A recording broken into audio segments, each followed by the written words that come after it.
No people in the world would endure what the Palestinian people have endured and simply, say that, we just need to wrap this up and just move on with our lives.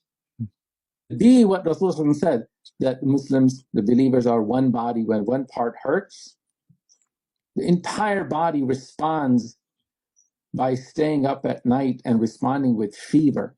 So if you have a Palestine fever, if you have a Palestine fever or a Kashmir fever or Uyghur fever, then glad tidings to you that you are a believer.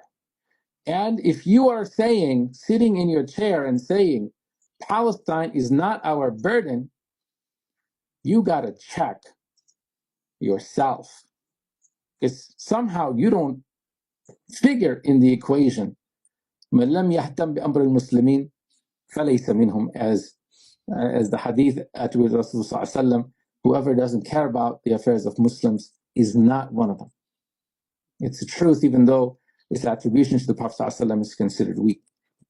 So talk about Palestine.